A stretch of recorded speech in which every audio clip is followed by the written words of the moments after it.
what is so special about Yashasvi Jaiswal? Jamie was talking about, the mental toughness, the patience that he saw, the caduce attitude while you're in the middle on a pitch which is slow. Your shots, you've played drives that have gone to the fielders. After a point, you get frustrated, and he's all of 21. So you saw that patience. Is that his speciality? Because, that's one thing we all try to see, right? When Rohit Sharma made his debut, what was his speciality? He had that extra bit of time to play his shots, right? So what is Yashasvi Jaiswal's specialty? Yashasvi Jaiswal's speciality is the fact that he can change the game, change the gear according to the need of the situation. He doesn't have one gear, he has both gears. Yeah. In this kind of condition, on this track, stroke making was very difficult. Staying on the crease wasn't difficult. You won't get out, but scoring was difficult. He played 387 balls, Maya. So 387 balls is nearly 64.3 overs out of what India batted. I think close to 150 overs that India batted. 64.3 overs were consumed by Yashasvi himself. That speaks volumes that it's just not those 650 odd IPL runs. He can bat long hours. And batting long hours, you run. That runs in the veins of the Mumbai school of cricket. Rohit Sharma has had daddy hundreds and double hundreds in Ranji Trophy before he came into the scenario in the Indian team. He had a big double hundred against Bengal way back in 2006 at the Eden Gardens, and it was a regal innings, and he batted, I think, for a day and a half. I happened to cover that match. That's why I was a witness to that innings, and that was before Rohit Sharma became the Rohit Sharma. So Mumbai school of batsmanship, they have that in them. He is from Bhadohi in UP, but he came there, and obviously, I always compare life and cricket together. I always find a slice of life in cricket. We all do, Maya, and that is there. The kind of hardship that he's gone through.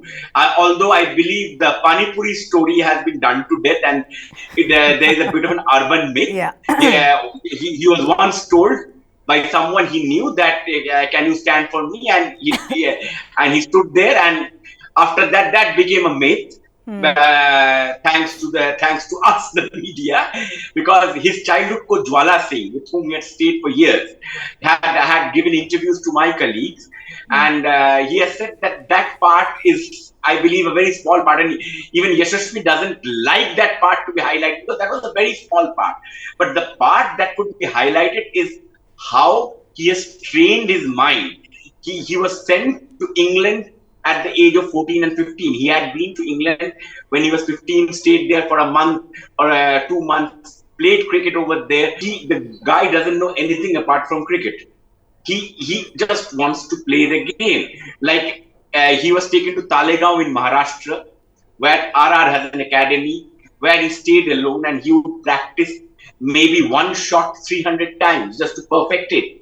They had employed baseball coaches, got the baseball mechanics just to improve his power game. They would change the weight of his bat, they would change the weight of the ball, and make him play 100 or 200 lobs a day. Shake hands with him. I don't think there is any young Indian player who will have so many blisters as Yashasvi would have. Those are little things about Yashasvi Jaiswal that not many know. Like Kushan was saying, that Panipuri story has been done to death. I've got to also ask you this, Jamie. Now, a lot of people are saying that, look, why do you need to go back and talk about where he's coming from and the hardships that he's had to face? Because you know what? Every player has his journey, right? But my point is, that's why that story is so much more inspirational. I mean, would you agree to that thought? I'm not saying that you go and sell that story as, oh, this Panipuri seller has gone on to do big things. But I'm saying where he started, the amount of hard work that he has put in, and now where he finds himself. That in itself is a story which is aspirational, which is what young boys would see and say, you know what, I can do it too.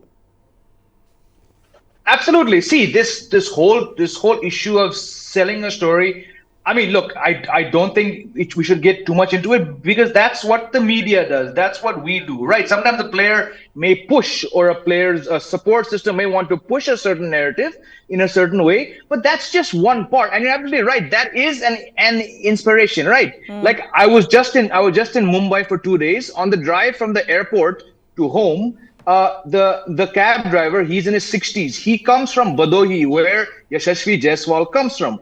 So we're having a talk, and he said, "Sir, आपने इस लड़के के बारे में सुना है?" मैंने कहा, "सुना है, बिल्कुल, मैं इस line में हूँ." So we're talking now.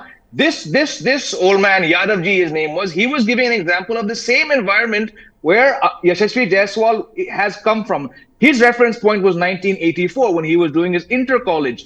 But he says this is a cricketing backwater, right? हम लोग की जो एक उम्मीद थी कि हम सिर्फ डिस्ट्रिक्ट तक खेले, but we came from a small family. I was pulled out of school. My father said this game. Now, this is something we've heard, I mean, countless times. Kushan knows, the obstacles of a parent, right? But my point is the connection between someone who's now in his 60s, who for the last 38 years has been driving a Kali Pili in Bombay, where he comes from is the exact same place where Yashasvi Jaiswal has come from. Yashasvi Jaiswal is one person who's come from Bhadohi. He's got the opportunity to come to Mumbai. Him selling Panipuri or whatever it takes to sustain that thing is just, it's a very crucial part, but it's just one part. How someone wants to play it, how many times we play it off, I'm not even going to go into that, because that is an inextricable part of it. Let's look at what he's done. I find it far more fascinating sitting here hearing from Kushan about the calluses on Yashasvi Jaiswal's hand, on the fact that, hundreds of times one shot was played.